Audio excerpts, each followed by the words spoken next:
probably with the trains like see what we did the trains from my car. Oh yeah. Long trip. That's a long trip. They're happy. Yeah, they were. Arne, what was your take on the game?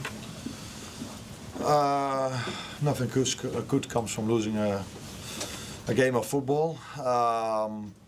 But if I have to take the positives, there were definitely a few positives. So dominating ball possession at Stamford Bridge is not what many teams do over here, because Chelsea is so comfortable with the ball as well. Being 2-0 down, don't give up. Try to fight yourself back into the game. That's what we did. We got already 2 big chances which we didn't score. Then Chelsea was on a counter-attack a few times, very threatening. And then when we scored the 2-1, you were like, let's see if there's something in it. But I don't think there was a moment where we were close to scoring a goal, and in the end a correct penalty being given and Chelsea won 3-1. So maybe the opposite from the home game where they dominated possession and we won. Now it was the opposite. Jump at the front. I mean, the difference Dominic made when he came on, I mean, sometimes it feels like your pressing relies on him. Do you think, in hindsight, that perhaps it was the midfielder you lost the game in the end? Because I feel like Harvey struggled a little bit. Nah, it's never about one player, but one of the qualities Dom definitely has is the intensity he presses with. So you can come up with all the tactics in the world, but it's always the intensity of the press that makes the difference. Doesn't matter what I come up with, but if we are intense, it's so difficult to play through us. And one of the qualities Dominic has is definitely the pressing part, and that's why he played so much this season as well. Hey, Arne, I want to know, why did Federico Chiesa not get more minutes, and is he in your plans going forward? Because I decided to bring other players in first, because I already brought Darwin in, so that wasn't the position I could bring him in. And then Cody Kakpo, I liked him a lot today, played a really good game, and I've changed him, took him out in the last few weeks many times already.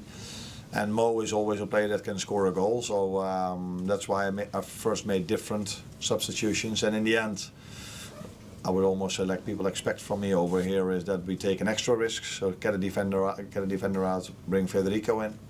That also led to us scoring a goal, but not enough time left for him to make the difference, unfortunately. Arne, did any impact on already being champions or rotating your team affect your performance today? Do you think that had an impact? That we will never know. But I think what we also saw today, a lot of things, what we've seen throughout the whole season, us playing through the high press of the opponent so many times, so many moments that we arrived in the final third. But I also saw us defending today, not that I'm used to that always, so the last percentages over there were not of a normal standards, and in the final third if we come there so many times, normally we are able to create more chances. So that could mean 2 things. Either Chelsea did well in both boxes, which they did, but I think it tells us also a little bit about us. So in general, good performance, but the final percentages weren't there to win this game of football. The lead up to both goals, a player of us slipped. So yeah, would that have happened as well if the game was on the line? Yes or no, we will never know. But the margins are small in the Premier League, especially if you play a team like Chelsea with so many quality players. Then you cannot afford these kind of moments. Arne, you got the guard of honour from Chelsea, but their fans didn't seem so impressed. There was a bit of booing, wasn't there? Was that disappointing from your point of view? They didn't like the team then, or what? Huh? They didn't like their team? They booed for their team? No, I think they were booing the guard of honour. They were booing for us. I didn't hear it, to be honest. So I only heard our fans during almost the whole game. And I just heard that they couldn't come here with trains, so they had to go by car. But they were in time, and they were loud throughout the whole game. So I haven't heard anyone booing, I've only heard our fans singing. Oh, congratulations, you've won the league. What have you and your players learnt over the season that you can take forward to next year and possibly into Europe and win something there? That the margins are small, and that's been throughout the whole season in the games we've won, and today again as well. So you slip twice, you can see 2 goals. Paris Saint-Germain, incredible game, maybe the best game of our season at home, where we dominated the second half. We were just waiting for us to score a goal, which we didn't. Then because players got tired, I had to make quite a lot of substitutions. We were lucky to end up taking the penalties, and yeah, talking about small margins, losing the penalty shootout, and they are now in the semi-final and we are out. So yes, we all have quality players. Chelsea has them, City has them, Arsenal has them, Villa has them. City, do I forget a few who are up there?